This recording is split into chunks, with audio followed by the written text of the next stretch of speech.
Joe Kent is an American hero.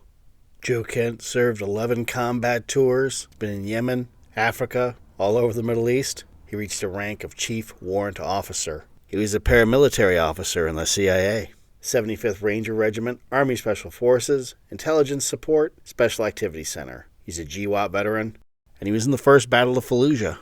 His wife was serving in Syria, and she was killed in 2019 when the building she was in was bombed. He's a Gold Star dad. This week, he resigned as the National Counterterrorism Center Director.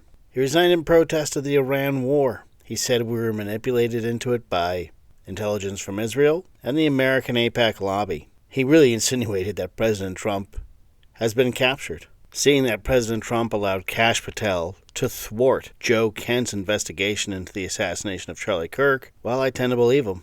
It would be great if Turning Point USA would host Joe Kent and ask him what he thought about those potential investigative threads that he was stopped from pursuing. The critics of Joe Kent have cited a Semaphore article, a report allegedly, saying that the FBI is investigating him over leaks. Semaphore alleges 4 sources from the White House. Now, it's amazing that Joe Kent was allowed to remain in his position while allegedly being investigated for leaks. Why would you leave him there to do more leaking?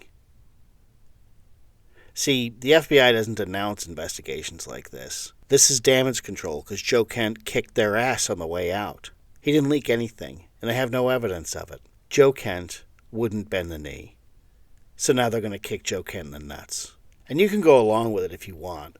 But these half-men, these cowards who criticize Joe Kent and say he's a traitor, I don't understand how you can respect them as men. They're going to criticize a hero like Joe Kent, who served this country for 20 years, doing some of the worst crap a man has ever asked to do.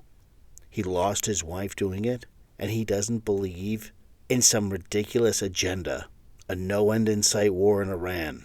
So he resigns instead of staying there and making a mess. And you dare call him a traitor? You have lost your way, and the American people can see you. There is no daylight between Charlie Kirk's position on Iran and Joe Kent's. And if you find yourself carping along with the dweebs out there who criticize this walking G.I. Joe figure and the late Charlie Kirk because you know better than both of them, well, your fathers failed you because you don't.